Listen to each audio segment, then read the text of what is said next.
Magandang araw mga kaibigan. Bigyan natin ng reaction opinion itong post ng GMA News.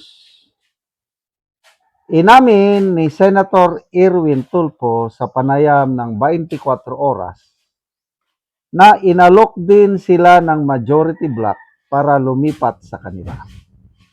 Ngunit hindi nila ito tinanggap. Excuse me ha.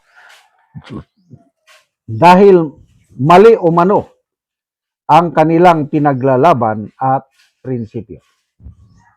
Ito ang kanyang exact statement. Sa minority po, kinakausap po nila, gusto po nila na lumipat po si Senator Lapid, Senator JB, kami pong magkapatid na Tulfo brothers na sumama po sa majority.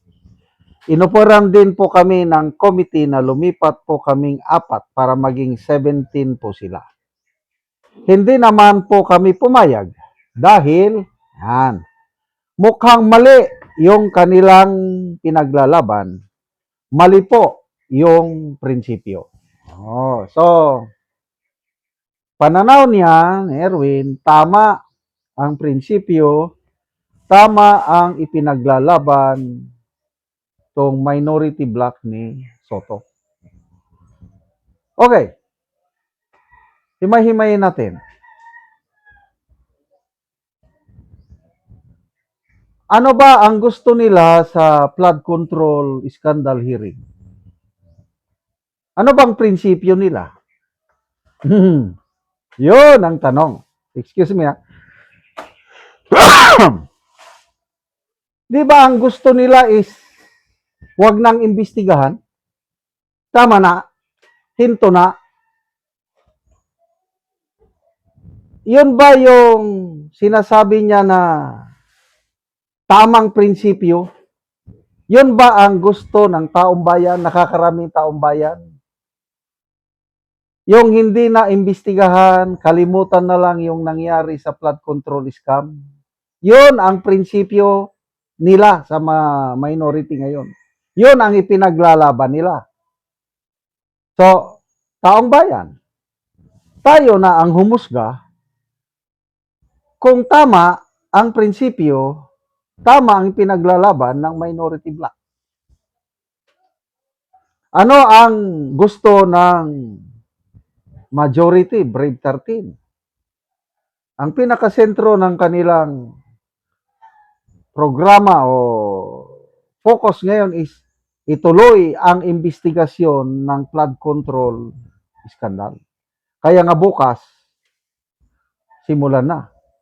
Kaya nga nakakulong na ngayon si Senator Jingo Estrada dahil hindi siya pumayag sa kagustuhan ng minority na lumipat siya.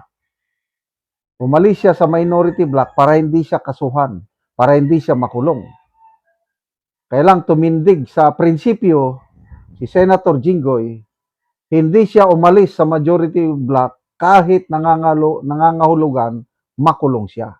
To me, yun ang tunay na prinsipyo. Ang ipinaglalaban ng majority block ay para sa kapakanan ng mas nakakaraming Pilipino. Well, kanya-kanya lang pananaw. Kung yan ang pananaw ni Senator Erwin na nasa tamang prinsipyo siya, tama ang pinaglalaban nila sa minority na huwag nang imbestigahan ang Blue Ribbon, ang flood control scam, di karapatan niya yun. Tingnan natin ang reaksyon ng taong bayan.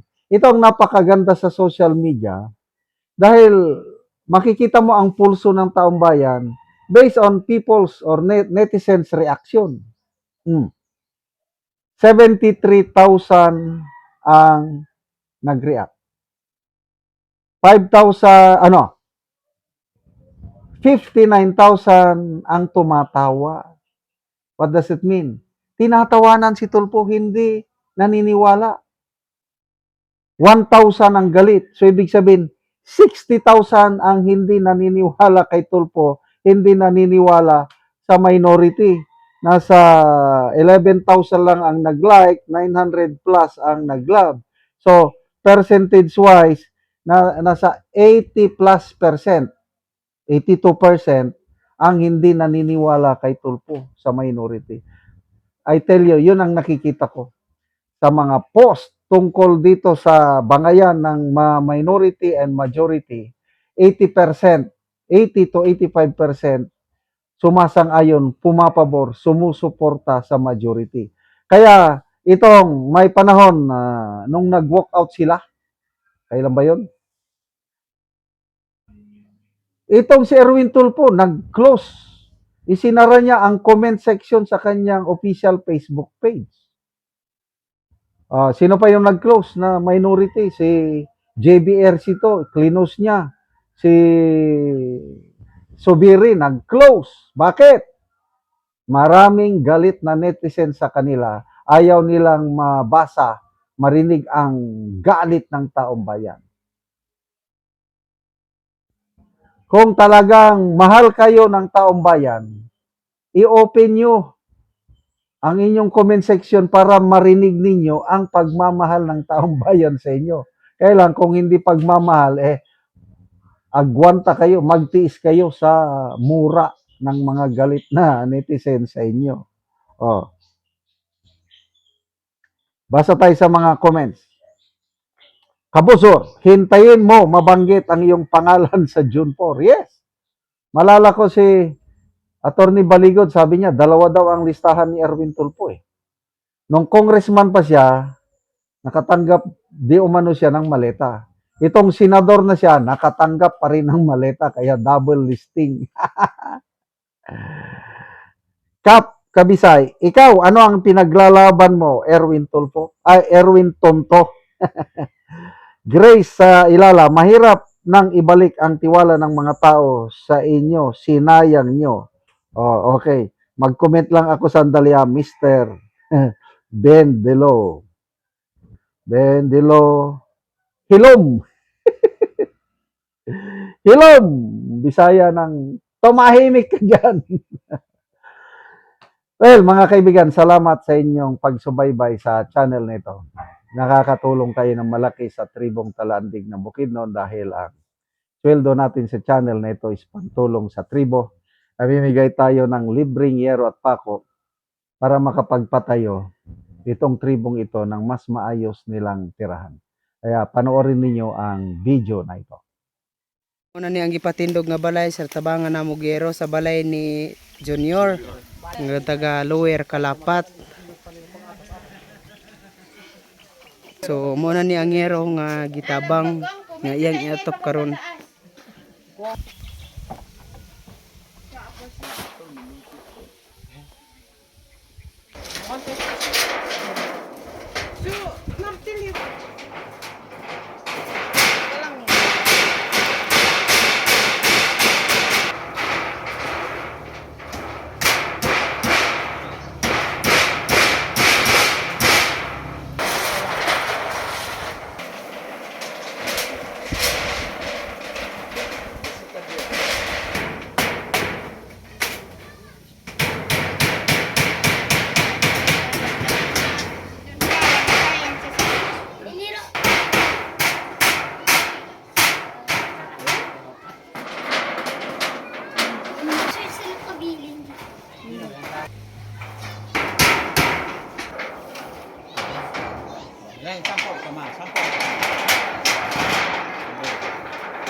O karon humanagid sa pag-atop ang ginatabang nga yero. So makita nato nga nakaatop na gid ang gitabangan ani.